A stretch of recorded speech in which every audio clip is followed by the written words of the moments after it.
you a celebrity with swag and passion? Do you have all what it takes to be showcased? Then you don't need to worry. Bedu International Magazine has got you covered. Bedu International Magazine is specialized in fashion, politics, and entertainment. We're on standby to take your event to the next level. Do you wish to be seen globally on your next event? Then Bedu International Magazine is what you need. We cover dedication, wedding ceremony, birthday party, coronation, church programs, Islamic gatherings, funerals, and lots more. Remember that the whole magazine belongs to your event, be it 50 or 100 pages. You can reach us on 077 9301 7688 and 234 701 533 8955, or visit our website www.bedumagazine.com.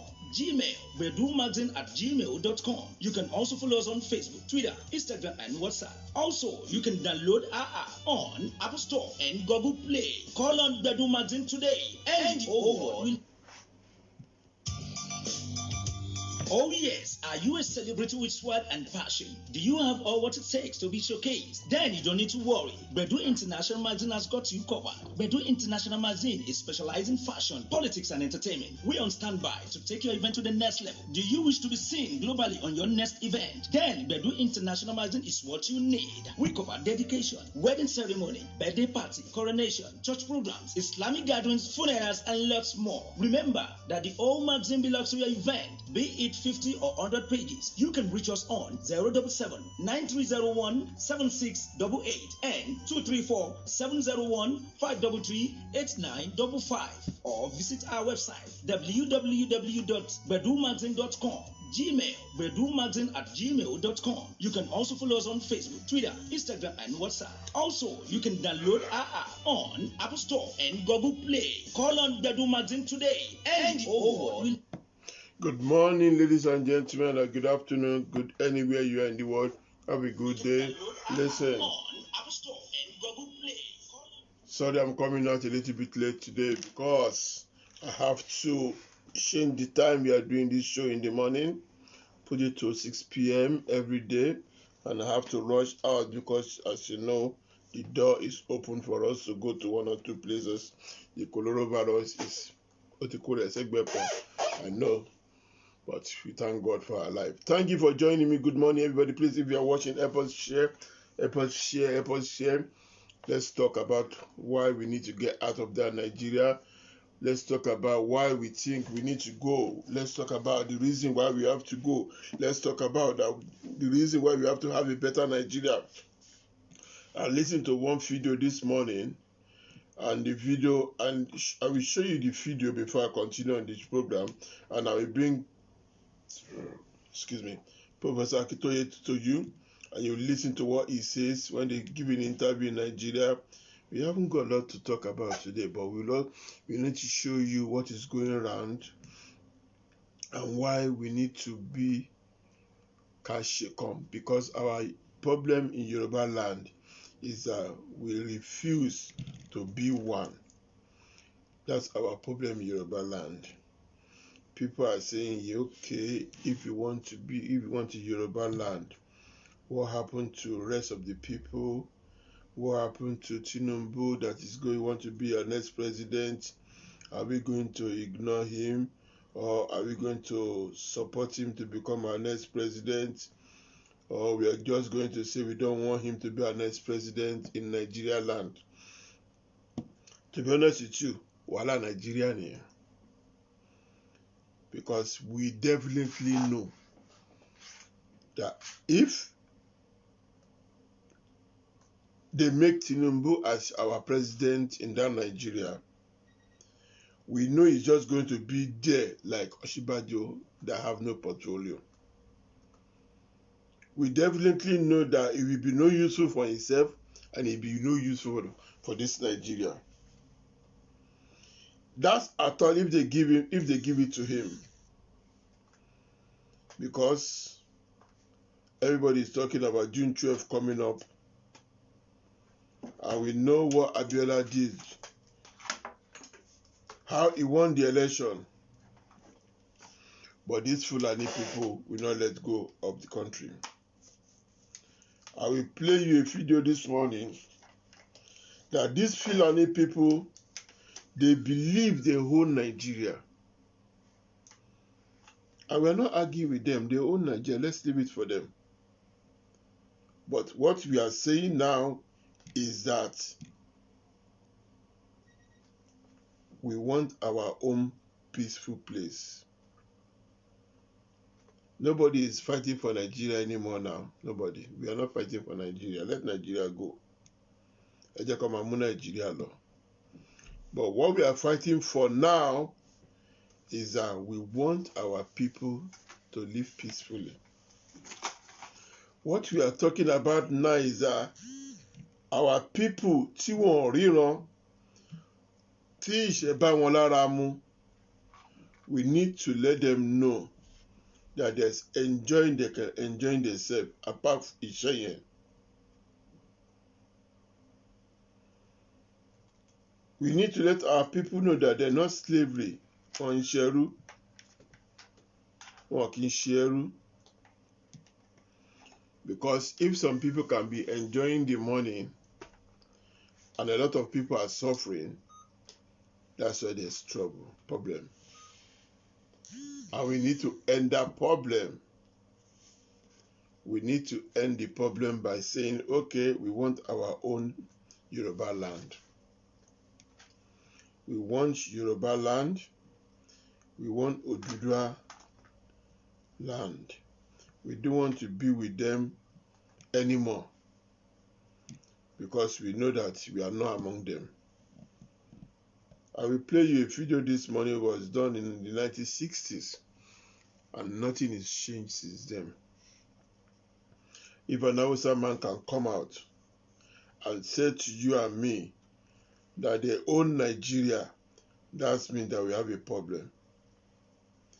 If a Fulani man can come out and say to us they are the owner of Nigeria, that means that we have problem. If the Hausa man will come out and say after we give the rest out, we have problem. And those problems we need to start dealing with it now. Unless we will be down. We will be down. Because these Fulani people, when they create a law, they don't create a law for them, they create a law for us. For us. When they locked the border, their own border was opened. When they lock the border, their own border is opened. Please, if you are living in London, don't forget Nikki's Kitchen. Please make your order and they bring it to your doorstep. We have a courier. We just signed a new courier that will be delivering the food. Please, if you are living in London and you need food or you want to do anything, entertainment, just give us a call. We will come down. We are professionals and we are registered. Even though you want a pamphlet or you want a flyer, anything, give us a shout. We'll do it for you. These Fulani people don't believe that one Nigeria. When they make a law, for example, they say no movement, but they are moving the Fulanis around the world. And you and me are sitting down here telling me one Nigeria. Which one Nigeria? Which one Nigeria? Where is one Nigeria? Where is one Nigeria coming from? How are you going to get one Nigeria? There's no one Nigeria, bro. Let me play this for you. And this is in the 60s. And nothing changed since then. Nothing changed. If anything changed, they're lying. This in the 60s. Talks about killing your premier. iPad. Add on top of that the North's general hate of the East.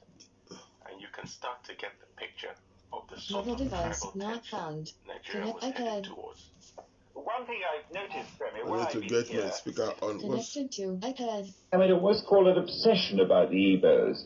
Could you perhaps explain that to me? Let me start from the beginning, please. Yeah. Talks about killing your premier. Okay. Add on top of that the North's general hate of the East. And you can start to get the picture of the sort of tribal tension Nigeria was heading towards.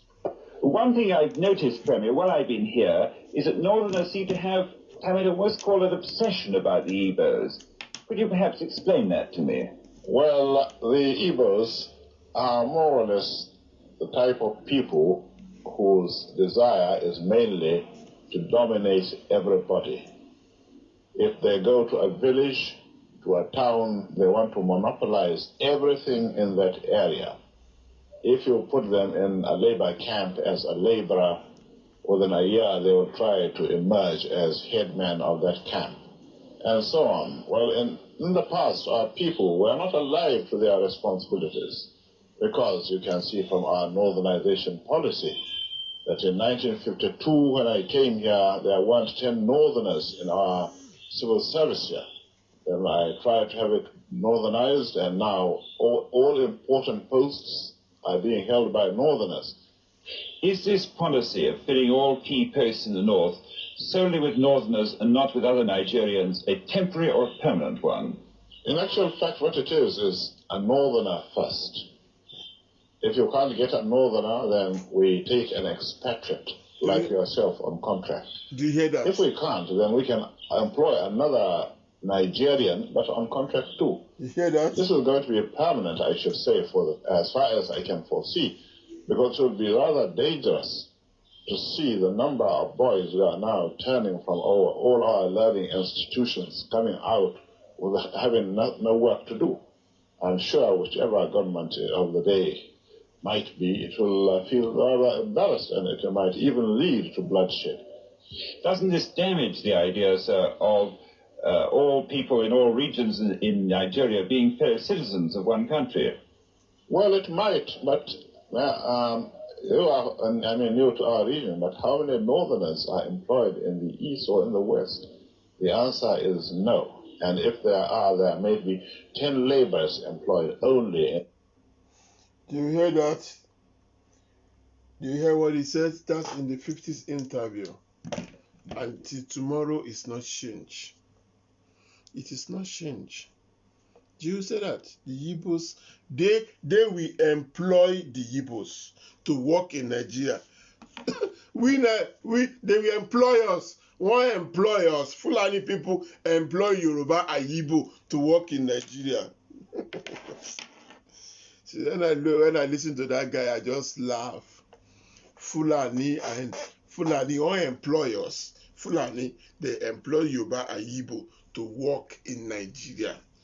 So before they listen to that in the 50s, before they employ us, they first employ the Igbo. They see that the Igbo is not going to do the work for them. Now they employ me and you. They employ my brother Biafra and Yoruba to work in Nigeria. Ah, Jesus Christ. I don't know what to say. I don't know what to say. They employ us. Look at what in Nigeria. Yeah, okay, they employ us. We were employed to work in Nigeria. Then we are now telling them that, okay, we finished your employment, we want our own Yoruba land. We want our Yoruba land. We want Biafra land. And I'm going to say this to my big brothers and sisters that are watching me, that this is not going to be fight. And this is not going to be any argument. I'm going to play you the interview of Professor, the late Yoruba, and you listen to what he says. And from then we take it on, because I'm tired of these people. That's the reason why we can't do anything in Nigeria. Nothing is working. Why would they want things to work? Our Tinubu is now want to run for president. How is he going to get there? Has he done half of what Abiola done? Abiola buy them everything, give them money, blow up everything to them. But end of the day, what did he get from Nigeria? They killed him. Awolowo, they could not kill Awolowo because Awolowo, Ọlọ́run fẹ́ mí ẹ̀lẹ́ wọn lọ́wọ́. But how many good Yorubas and Igbo that these people have killed? Listen, I always say this every day. That Nigeria is confused. Okay, let's check it out. Nnamdi Kanu say he want Biafra, he want to come out of Nigeria. they jailed him. Sure, they said, let's restructure Nigeria. They jail him too. They block him. We can't say anything. So what did they want? They want you to keep short and die in your house without no road, no light, and they will be enjoying themselves, flying around the world. You go to your country, any one of you that live in Europe, where is an Hausa man doing labor with you? Have you ever seen a Hausa man doing labor with you? No. What they do is that they take your money, go to the best university, and Nigeria will pay for that university, and you will stay at Oshodi, become Agbero. After you finish your youth corps, you even go to university by force. You do everything by force. They give you 200 naira as youth corps service. As soon as you finish your youth corps, what do? You become a car driver. And you're telling me you are happy in that country. Please, if you are watching this program, help us share it. And there's a share beside you. There's a place you can press party. It costs you nothing. They're not gonna charge you. Press the party and let's start the party. And let me do the party and you sit down and enjoy it. And let other people enjoy it with you too. And don't forget, please, we are moving this program to 6 o'clock every day by the grace of God. Please. Let's talk about Tinubu. APC talk. Bye-bye. Tinubu want to become a president. Where do you think they will put him? When Goodluck was president, you know they frustrate him to leave and run away. Because he's living among them. Everything he's doing is among them. They can kill him at any time. And Baboni Baba Koveku Omeri. Do you think Tinubu will be able to become our president? Obasanjo was there for 8 years. What we are asking for, you don't even see. Nigeria is matter because it's an Hausa man, as far as I'm concerned.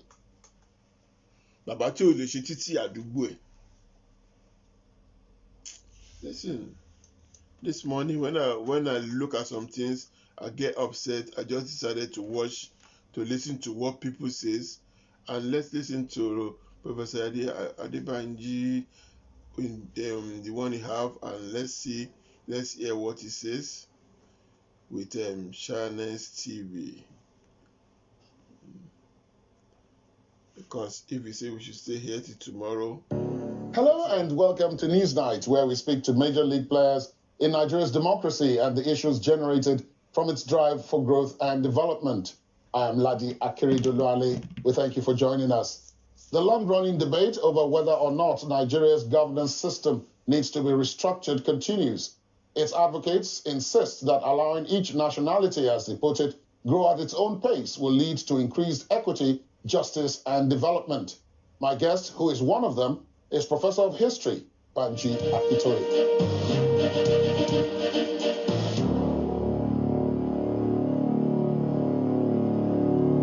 Professor Akintoye, thank you so much for your time. Welcome to Newsnight. Thank you. You spoke at a public lecture in commemoration of the Yoruba Kiriji War. Yeah.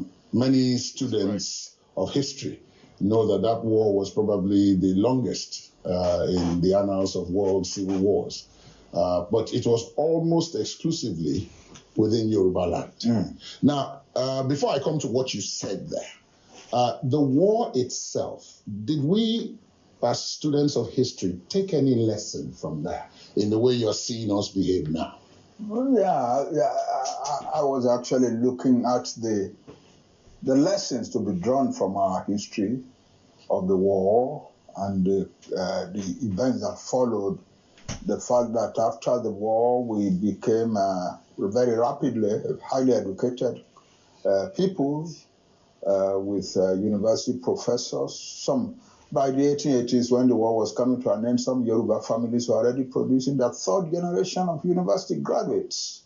We had started in 1859. We published our first newspaper on the African continent in Abeokuta, and very rapidly other papers followed, especially in Lagos and so on. And in the 1990s, as the British or as the Europeans were sweeping over West Africa or Africa to establish colonies, we Yoruba, and they were becoming very arrogant. The Europeans were becoming very arrogant and talking about the inferiority of the black man. They said the black man has never created any index of civilization and can never do so, and so on. But we Yoruba showed them that we could. And we started what we call the Yoruba, movement of Yoruba cultural nationalism, which was the only thing on the African continent challenging the arrogance of the white people, and so on. But the unfortunately, we didn't carry that far enough. We could have. And if we had done that, we had the influence to prevent what later happened, our becoming a British colony, and our becoming part of a large country. We could have. We are a large nation on our own. We don't need to be part of any country. You're referring to the Yorubas? Yes, the Yorubas, yes. We made mistakes. We had the military power, very big military power to resist any incursions of colonialism into our territory. We commanded a lot of influence in our educated people who could have influenced the European government back in Europe. We commanded a lot of influence in our missionaries. One of them was the highest church official in the whole of West Africa. Our clergy had a lot of influence. And then we had great traders in the interior, especially in Lagos and in Ajashe, Porto Novo. Some of these merchants already had shipping lines of their own. And we had these powerful newspapers, though, that were the pillars of this movement of Yoruba cultural nationalism. We had all of that, and we yet let our land become British colony, or partly British colony, partly French colony, partly German colony. It's puzzling how we could command such enormous power in our hands, and yet let ourselves become the colony of any other country in the world. Apologize and for we the had picture. the military power too. That's Professor Akiba. I have estimated that by 1992, when the first attempt was made to conquer the Ijebu kingdom, there were in different kingdoms and authority in the hands of different authorities in Yoruba land, over 500,000 very highly seasoned soldiers, commanded by very powerful, great commanders. We didn't pull all of that together. We didn't pull our military resources together. We didn't use our influence in the media. We didn't use the influence of our educated people. We didn't use our influence in the church circles in Europe through our clergymen, and we let our country become a colony of the British, and partly the French and partly the Germans. We who are students of history, we are looking at that. What really did happen? How could the people who are so powerful and so rich and so capable simply let their country slide in the way the other parts of Africa slid? That's one thing. So my question now to Yoruba people is, okay, today we are still a very large country, still the largest country, the largest people, the largest single nation in Africa, the most educated, with enormous power beyond Nigeria. In a meeting recently, I was talking and I said, we Nigerian Yorubas are about 56 million, but in this country of Brazil, we have about 54 million Brazilians. So people shut up their hands immediately and said, no, sir, you are wrong. That's old statistics. We are more than 70 million now in Brazil. So we are in Brazil, we are in Cuba, we are in all the countries, in most of the countries of the Caribbean, we are in Central America, and then that's the old diaspora that was formed in the time of the Atlantic slave trade. But the new diaspora that has been forming gradually since the time of independence in Africa in the 1960s, the ones to which I have belonged for about 25 years before returning home some 3 years ago, we are a very large and powerful nation. We have a lot of influence. But now here we are being ground to the dust. Being ground to dust by some very negative influences and forces in Nigeria, and we don't seem to be able to put in together our collective strength in order to protect ourselves and save our people. And our people have been driven from their farms. They are being killed on their farms. Their women are being raped, and their people are being kidnapped, and so on. And people are claiming, we are coming to kill, maim, destroy in your land. And they are coming, killing and maiming and destroying. And we don't seem to be able to stop it. It's a very sober picture when one looks at it. This is a great nation with a great deal of power. It should not be suffering the way it is suffering in Nigeria. Now, I'm sorry to interrupt, but going along the lines of what you're saying, I'm trying to quote or paraphrase what you said. You said the Yorubas are living like slaves. They don't seem to be able to see the fire, but the smoke is all around us. Yeah. What did you mean by that? Yeah, we're more or less like an enslaved people in this country. Most of the peoples of the Middle Belt and the South are like enslaved people in this country. We are being ruled by impunity. There is no respect for the Constitution or the law. The people who control the power of government in Abuja are doing what they like. And there is no sense of responsibility in terms of security of the people. People are being killed and so on, and the government in Abuja is not really doing much. In fact, for a long time, they were not doing anything to protect us. And they are using their power more to compel the authorities of our states to make it possible for people who say we are coming to kill and maim and destroy to enter into our land and to take territory and settle, under whatever name you may call it. You're referring to things like the NLTP, the Ruga, etc., cattle colonies, and so on. It's irresponsible for the government of a country to say to people who are being brutalized by a particular set of people, to say to them, open your territory for them to come in. You can't say that.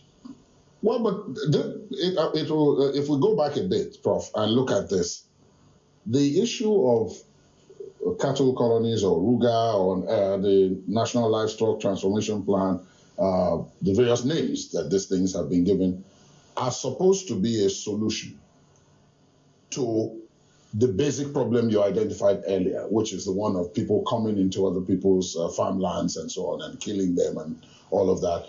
The whole issue of livestock grazing openly and all of that. This is supposed to be one of the steps to be taken to solve that. No, the people are being brought. The people who are threatening that they're coming to kill and maim and destroy are being told that we are going to help you, in fact, settle in the lands of those people who you are coming to kill and maim and destroy. That's not the way government solve problems. The way to solve problems will be to find an answer to the governor of Kano said, I have enough grassland in Kano State to accommodate all of the cattle grazing that is happening. Nobody is taking up that offer. But there is an insistence to inculcate the Fulani into the territories of the peoples of the Middle Belt and the South. And the federal government is pushing that might and may. So naturally, the rest of us who are not Fulani are suspicious of the intentions of the federal government. Could this be a problem of presentation, Prof? It's not a question of presentation. It's a question of an agenda that we are seeing behind all of that is happening. It's not just presentation. Well, I ask that because the Southern and Middle Belt Forum and other such groups that you mentioned are also opposed to things like the water resources bill? Yes, because it's another attempt to create an avenue for creating Fulani settlements all over our land, in the river basins and the river banks and so on in our land. It is the same thing. The federal government seems these days to be doing nothing more than to think of ways that we are going to get this Fulani to be admitted into these lands. But there are already Fulanis in most parts of the South and Middle Belt. Yeah, we are not opposed to Fulani, especially we Yoruba. You know who we are. We welcome foreigners in our land. Our culture says very specifically, the stranger is coming, receive him and take care of him, because your God has benefits hidden for you in that. That's our culture. And in our history, we have welcomed people. We welcome people. We don't attack strangers on our land. In fact, it's a traumatic experience for a Yoruba man to have to raise his hand up and hit a foreigner on his land. It doesn't do that. But what we are seeing is that it's no longer just cattle herders who are coming to our land. When I was a child, a peasant farmer's child, and we will go to the farm, we will see the cattle herder on the way, and he and his cattle, and we will play with the cattle. He will protect us. He said, don't come too near the cows because they could kick you or something. And he was not a hostile person. He was a very nice person who did his work. And if his cows were coming too near our father's farm or our uncle's farm, he would go and drag them away from the place. But now there is an agenda. Not all cattle herders, but some cattle herders come deliberately, belligerently. Their intention is to provoke conflict. Because behind them, we have now discovered, behind them, close behind them, is another group of people who are not cattle herders at all, who are armed with AK-47 rifles, who are actually well-trained militia men, and who, when the Fulani herder, who is the belligerent, not all of the, the belligerent cattle herder comes into your farm and is eating your crops, and you raise an outcry or resist or something, they are going to come. The militia men are going to come and attack your farm, your village, or anything that night or the night after, and so on. That is the pattern. It is no longer a question of cattle herders coming and rearing their cattle. It's now a question of some cattle herders coming deliberately to provoke conflict with farmers so that the armed militia men behind them will have an excuse to come and then attack and destroy that village and kill the people there. Prof, there are those who are accusing the various ethnic groups of politicizing this thing, that no problem like this has ever been solved by any means other than by dialogue. And I raise that because at a point, the former head of state, General Abdulsalami Abubakar, called a peace meeting in Mina. And he invited all the various groups, Fenifere, the Southern and Middle Belt Forum, Ohanese, ACF, Northern Elders Forum, and so on. But the Southern groups that were invited said they weren't going once it became clear that one of the groups that was invited was the umbrella group of this people you describe as those entering other people's farmlands and actually raping, maiming, and killing them, that they weren't going because those people were going to be there. And there were those who asked the question, but these are the people you should actually be talking to. Well, with benefit of hindsight, I mean, that meeting has come and gone now. With benefit of hindsight, was that an error? No, that was not an error. Why? Well, I still am shocked that anybody would equate Mietiala with Afenifere or Ohanese or Pandey. Oh, really? Mietiala has presented itself as a terrorist organization. Afenifere is not a terrorist organization. Ohanese is not terrorist organization. PANDEV is not a terrorist organization. You shouldn't be equating an organization that has threatened, written letters of threat to governors in this land to say we are coming to kill and maim and destroy your land. I was in the Yoruba delegation to Benue State in January 2018. After a large number of people were killed in Benue State, they had gotten a letter from some section of Mietiala saying that you, Mr. Governor of Benue State, because your government made a law to regulate cattle rearing in Benue State, we are coming to wreak vengeance on the people of Benue State. On January 1, they came and they killed large numbers of people and destroyed many villages. Then on the 5th of January, leaders of the South, South, Southeast, Southwest, and Middle Belt went to commiserate with the Benue people. And the governor thanked us, and then he said, well, the same people who wrote the letter in December or so have written another letter now that I've received, and he then read the letter to us. The letter said, Mr. Governor, we see that you and your people are doing mass burials and carrying out national mourning, but that what is happening to you, what has happened to you, is only a little bit of what is coming to you. That we are coming, and it is going to be bigger and worse this time.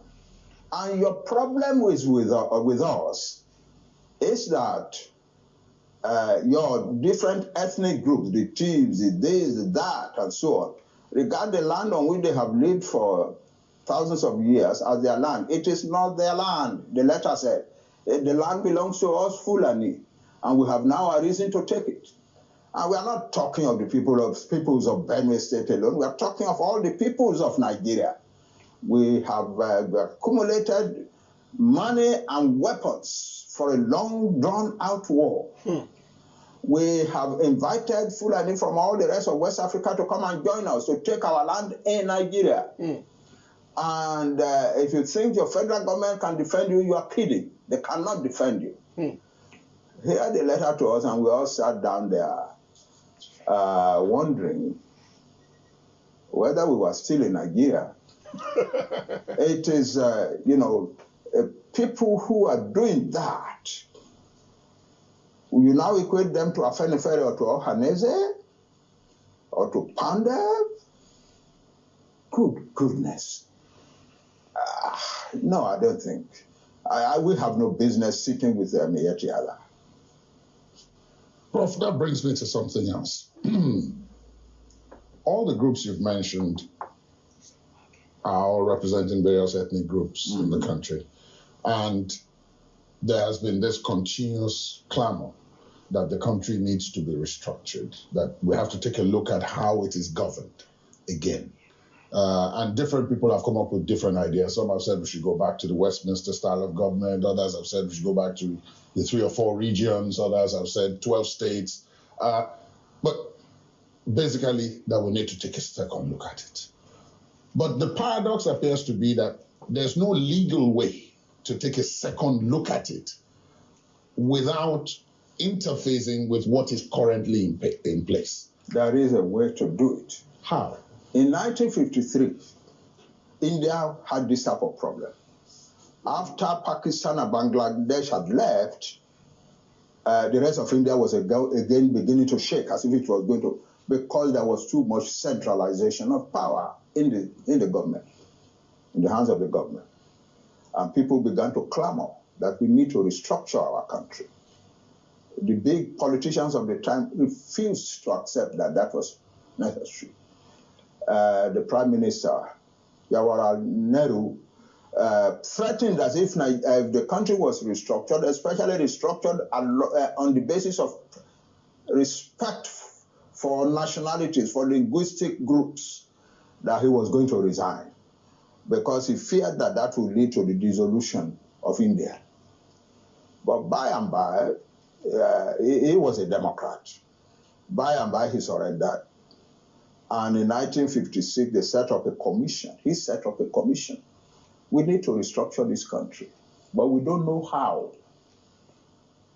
So it has an official commission by the government of India to say, okay, we want to restructure this country, but we don't know how to do it. So it is your duty to guide us. That's what they did. And the commission then came out with his report, suggesting, one, that the linguistic nationalities should be respected in any structure of the country. Two, that they should be so well respected that no linguistic group will be split among any whatever states are created. That each linguistic group should enjoy its integrity by being kept together in one state or another, and not split up between states.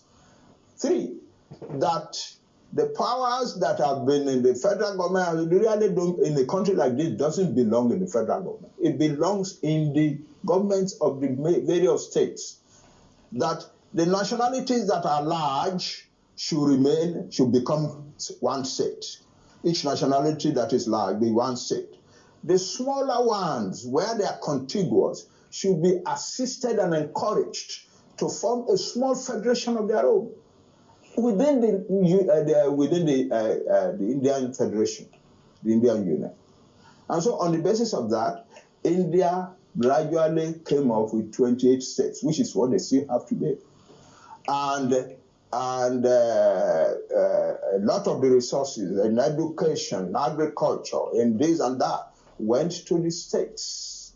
And where for distributable federation accounts, the decision initially was that the federation would take something like 40, and the states would take about 65, 70. But today, it is 15% for the union and 85% for the states. So the general direction has been that more and more resources are going to the states, more and more powers are being delegated, and so on and so forth. It is the only way to rule a country like Nigeria. We are different peoples. We are not a nation. We are a country of nations. And the nations must be respected. And you don't have any fear that what someone like Nehru was able to do in India at the time, because of his position, you mentioned the fact that he was a Democrat, and then he had a very huge stature in India, that we may have a different outcome here. If Buhari starts to do it today, he will have a great stature. It's a question of responding to the demands of the moment. The demands of the moment for Nigeria, if Nigeria is to survive, is to restructure. If Buhari were to sit down to say, well, I concede that that's the direction we should go, and now we are going to go along it as seriously as possible, his stature will grow big suddenly. But it seems as if... But sorry for stopping that. We're talking about restructure, and remember, that's what Showore was asking for, but it doesn't work. The only thing they could do to him is to lock him in somewhere in Abuja. So anything they are asking for or looking for in Nigeria is not going to work. As the professor has already explained to us, there are some people that are powerful that are in Nigeria. Do you hear what he said? He said, when they told the governor that even though you're Nigeria, we're not able to save you. And that's the Nigeria you want to sit down in. Those people have been going around Nigeria putting their weapons in your back house. In the bush, they are already there for you. So it's better for you to open your eyes now. If you're Igbo or Yoruba, open your eyes now. Because when this guy is going to strike on you, you won't believe it. You won't believe what will happen. You've been seeing it. When they lock you down, the trucks is coming in with ammunitions. We show you the ammunitions. We have the ammunitions that they saw in the way coming into Nigeria. And where are they coming from? Who owns them? You will never know who owns them. They will never tell you who brought them in. Only what you hear that it was seized. And that's the last thing you will hear about it. Because we've been waiting to tell us, yes, okay, is this group that bring the ammunition in? No, they will never say that to you. You will never hear anything about it. That's the end. The only what you hear is what you hear, that the ammunition is coming in from where, who brought it in. Nothing you will hear. That is your Nigeria. That's the reason why we are saying we need to have our own nation. We need our own nation. This is part of the, you see, look at this. I'm going to show you some of it.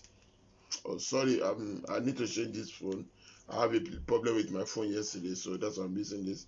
If you could see it, oh, sorry, it's very, very lightly. I need to change this. I'll change my computer tomorrow so we have a better picture to look at. Yeah, you see them. I have them all here.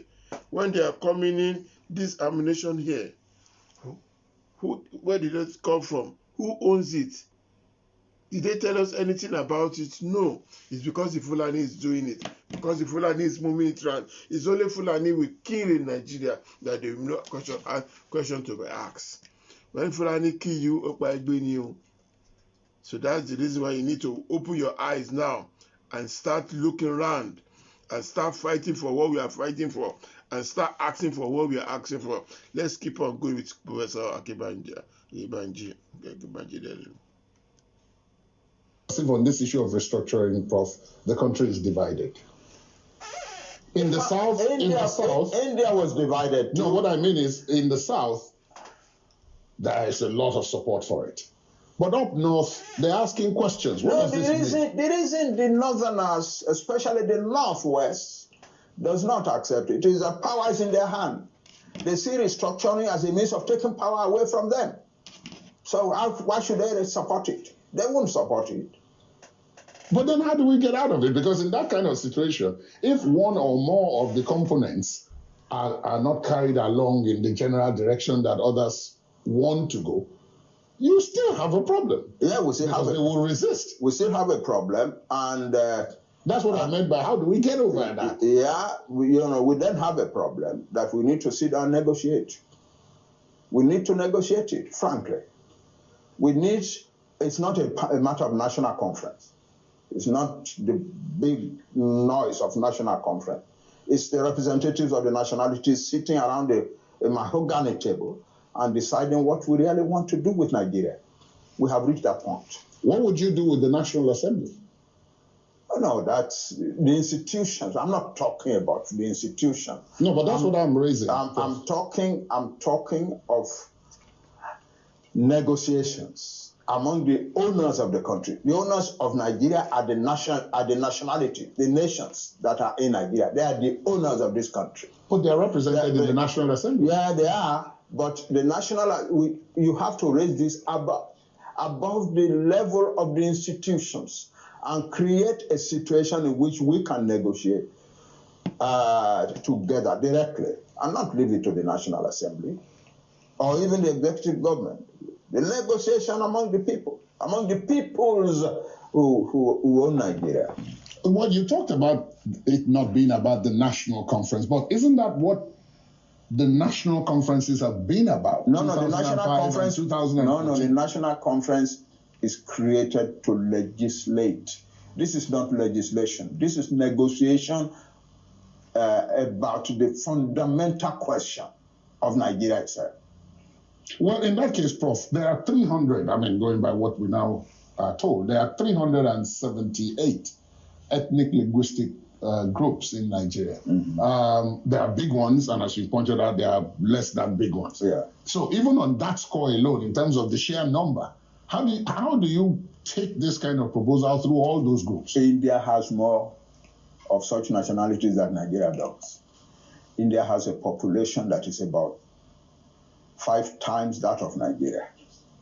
Nigeria is only about 200 million. India is 1-point-something billion. It has a territory that is the largest country on earth. When they put down the principles, the large nationalities will become states. the smaller contiguous nationalities will be assisted to create a federation of their own. But would that create new major groups and new minor groups? Because that's always the fear. No. I'll give you an example. There are some states that were created when Nigeria was 19 states. There were some states that were created when they became 30 states. That under the 19-state structure, there were ethnic groups in some of those states that were minorities in the states. But when they became a 30-state structure, they became majorities in the new states, and then there were new minority ethnic groups that continued to cry. Listen, those are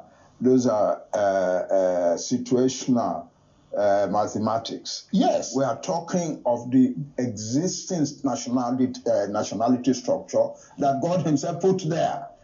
It is there that you deal with, not national, and no nationality be split. Even when the nationalities come together, if the smaller nationalities come together and create a little federation of their own, they must use the boundaries of local government to create to preserve respect for the integrity of the smallest nationalities. That's the only way to move forward. If Nigeria were to continue to try and govern itself the way we are governing ourselves now, with all the power in the hands of the federal government, with the federal government being so powerful that it wants more power. That's what is happening. The federal government is so powerful now that its whole orientation is to seek for more and more power, more and more power.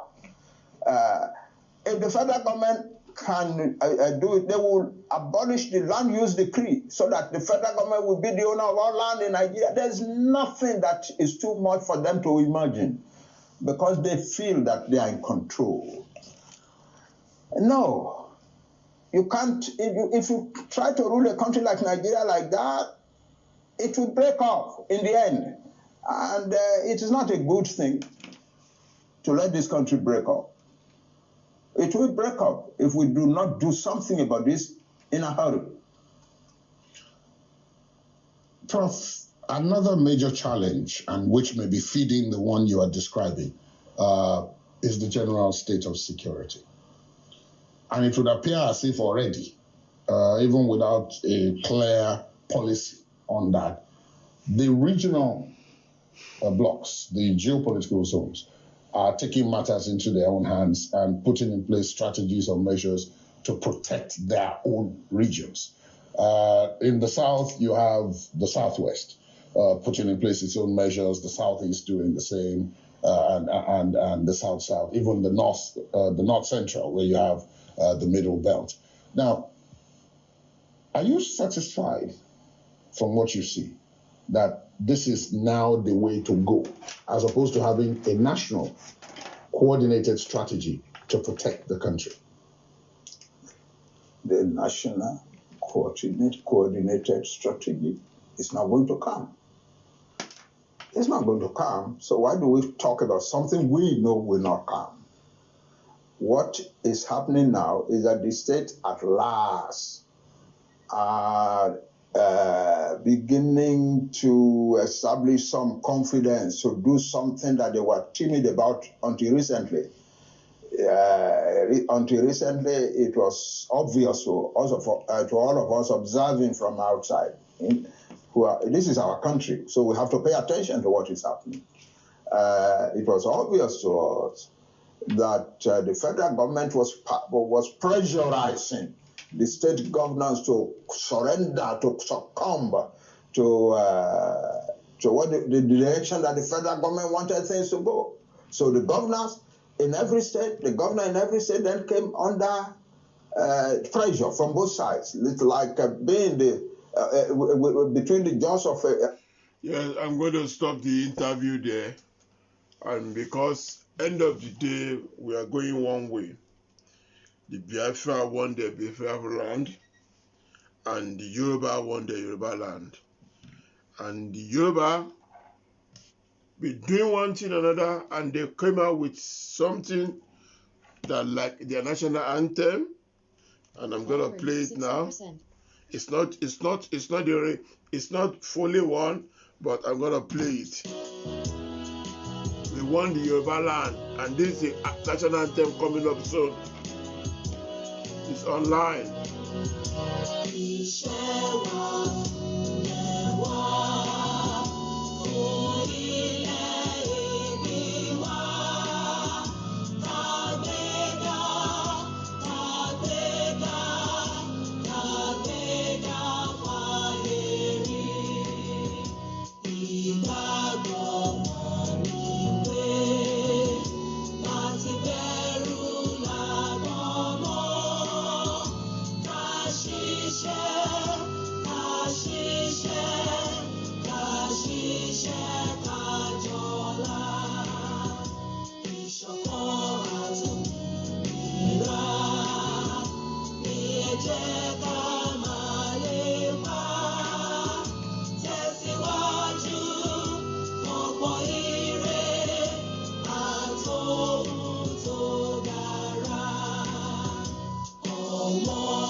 National anthem.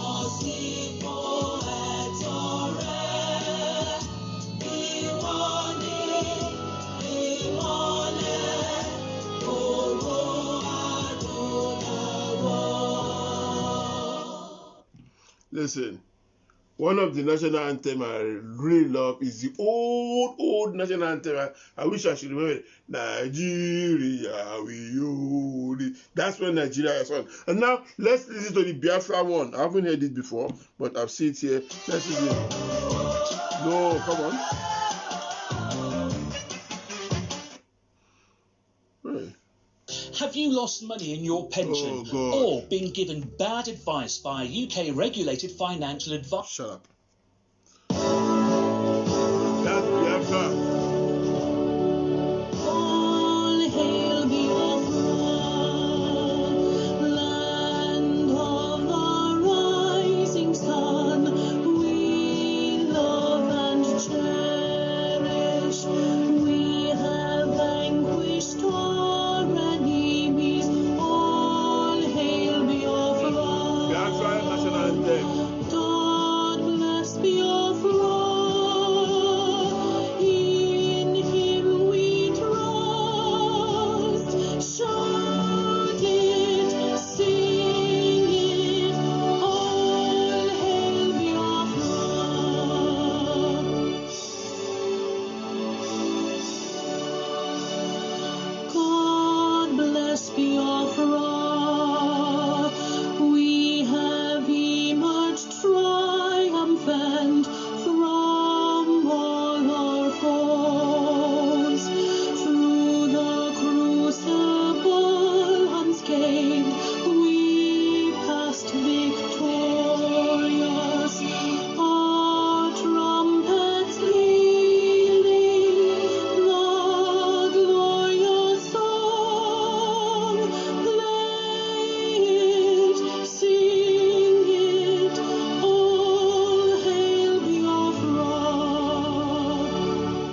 That's my Biafra national anthem. What if Listen. one hot selling? Listen, I'll be doing that every day.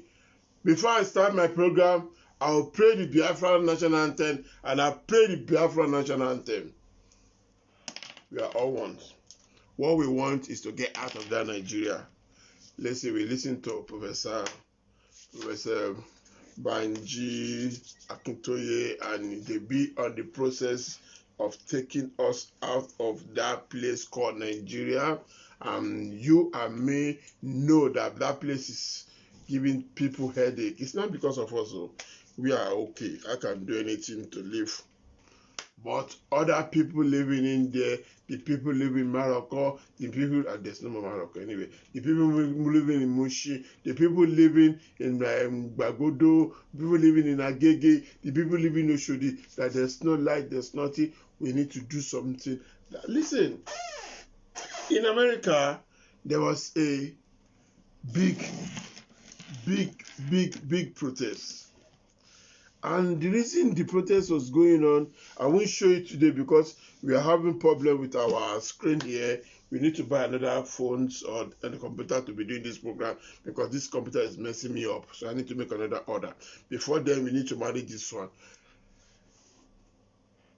The screen is not going to be showing problem, but maybe tomorrow or next tomorrow when the other comes, we start doing that one, show you back so many things. But one of the things I need to let you know is let's educate one and each other. Let's start talking to one and each other. Let's start calling our brothers and sisters. Let them know that it's you, that what is not good is not good. You need to be enjoying yourself. We have enough money for Nigerians to enjoy themselves. Even though if it's ordinary road, low smooth in Gbogbo Nigeria, that is a big enjoyment. But if you sit back and you leave Professor Banji to be running around for you, and you are not supporting him, it doesn't make sense. So, and I'm coming up with this idea. Let everybody start thinking of donating money into this movement. Let everybody start putting 1 minute of their time into this movement. You see, those ones that didn't understand what we are saying, that they are sending bad messages, let them keep on sending it. It doesn't matter. We are not going to read it anyway. Let them be there and say what they want to say. I can open my phone for you today alone, and you see how many people asking me to send them money in Nigeria, which is not supposed to be so. And if you see the money they are asking for, you can do it for them. But how many of you are we going to answer? If your country is better, being a better place to live, nobody will ask anybody to send money to them. Please, uncle, send me 1,000, send me 5,000, I haven't got money to eat. And all those one. That's what we are asking for, that we want it to stop. We want it to stop. We want it to be over. We want our government to be able to look after us. Listen, in all over Europe, when this pandemic starts, they come up with a structure that, listen, we won't be able to pay your full money, but there's an amount of money we could give to you to pay your bills, to pay this, to pay that, to pay that. In Nigeria, does it happen? We saw them giving some money in some part of the country, and some part of the country doesn't get any. And then now, listening to this, they have Boko Haram, and then the ex-Boko Haram, they put them into the soldier. Why? Because they're coming for you.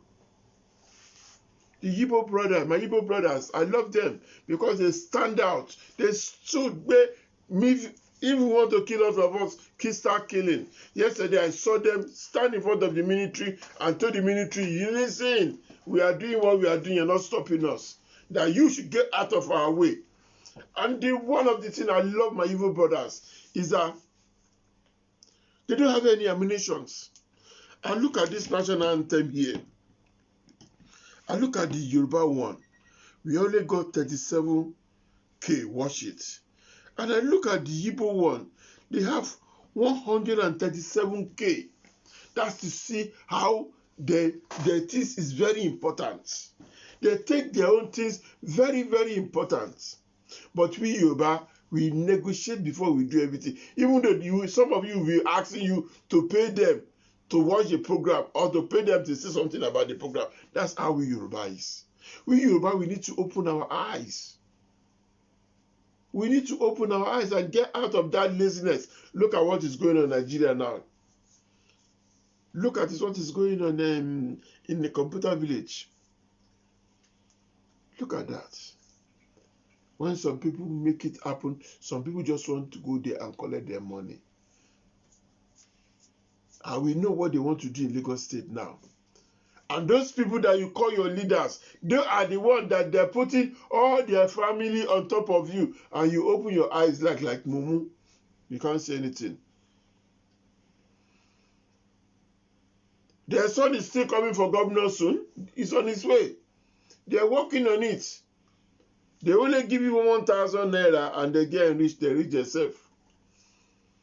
These people you are talking about, you think they don't know what they're doing. They know what they're doing. Yaoloja. I'm not mentioning your name. Next son, governor. I'm not mentioning your name. 87-year-old. A place that they're supposed to put 25 years old boy to be a leader. They will put 67, 88 years old to be their leader there. When they are doing the election, they make sure they frustrate you to get out of what they are doing. And you too will be frustrated, you come out. And they'll be able to put their children there. When you ask them to put the young one there, they look for their children. Or those ones that will listen to them, they put them there. And you sit back. They got the money, yeah, I accept it. They got the money to give you mumu, and you will collect the easy money and go. Some people talk about Oluomo. Listen, I respect Oluomo. Very, very respectful boy. Because he did not have that education every one of us have. But he used his brain to get what he wants. People in Setogri, anyhow, he used his brain. And you can't let him out of anything. I talked to him sometime. When I talked to him, I saw how he listened and respect what you said. But you, that you go to school, you can't use your brain. Your brain is not working for you to use. You have the education, you have everything, brain to get to where he's going to. You know what he wants, and you know what you want. And he use it to get to where he's going. And the people that want to stop him, he makes sure he get them out of his way. And how does he get them out of his way? He used you. You and you. He used you to get him out of his way. When they want to remove Ambode from power, he used you. Because if you stand that Ambode, you want him there, it won't have been happened. He won't be able to go. But they use you and you to get it out. That means he has the power in his hand to do anything. And now he's going for governor, he's going for president of Nigeria. I wish him all the best luck anyway. Because I know that if it's that Nigeria is going to be the president, that Aso Rock will bring him down. Where's our uncle? Where's our vice president? Do you hear about him anymore? No. Can anybody talk about your vice president now? No. Where the hell is he? Nobody knows. Nobody knows. So I'm going to be going soon. But before I go, I need to let you know the only way we could support this movement is that get close to your people. Start talking to your people that Yoruba land, we need it. We need our land.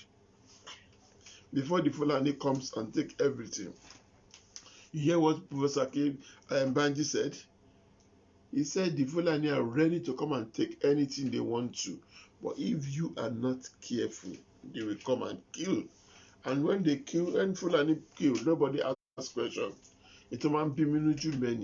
When they kill anybody, nobody asks questions. No question is to be asked. Nobody do anything about it. But you go and kill Fulani, you'll be in trouble. Anyway, I'm signing out now. Please, this program is going to be done tomorrow, 6 o'clock. Please don't forget to join us tomorrow, 6 p.m. Everybody that is watching, please help us share and see us tomorrow, 6 p.m. We're gonna shift it to 6 p.m. because of we start going out now, and we need to do one or two yes, are you a celebrity? Please don't forget. Do you have all what it takes to be showcased? Nick's Kitchen is in there. You live in London, make your order. And if you want to make a good flyer, you need a good flyer, or you want to promote yourself in the magazine, get in touch with us. Please don't forget to share and promote what we are doing. We love you all. Thank you for watching, and please help us share. Thank you, Theodora. Thank you, Aneya. Please help us share. Good morning. Thank you, Akin.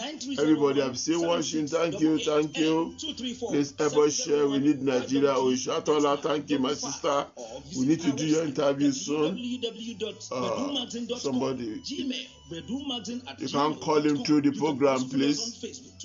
Please don't distract us. You can't call him through the program. You can only call the other number if you want to call in. If you want to call in, you can only call 079 464 12314. Is the number not there? The engineer did not put the number. Anyway, if you want to call me, you could call me now. It's 079 474 12314. Before I sign out, my sister that is calling the screen, you and WhatsApp, if you want to call me, and please do something that you are calling to me. Tell me, be the whole of me. If you don't want who a job, when tell me be the whole of me, if you don't want who. So calling me, asking me for money is unfair. If you don't need the whole, and I ask you to donate money to our charity. You haven't seen the money yet. None of you have done that. Some of you did, but it's only small. Please, if you need to call me, the number is 079 474 12314. Thank you, Olaniwaju, for joining me. Thank God you. Thank you. Please share it. See me tomorrow at 11 o'clock. Dedication, wedding ceremony, birthday party. See me tomorrow at 6 o'clock. Sorry, see me tomorrow at 6 o'clock. That the old magazine belongs to your event. We're moving the program from 11 o'clock to 6 o'clock, please. 077-9301-7688 and 234-701-533-8955. Or visit our website www.bedumagazine.com. Gmail, bedumagazine@gmail.com. You can also follow us on Facebook, Twitter, Instagram, and WhatsApp. Also, okay, I need to go now. Thank you very much. See you tomorrow at 6 o'clock. Bye.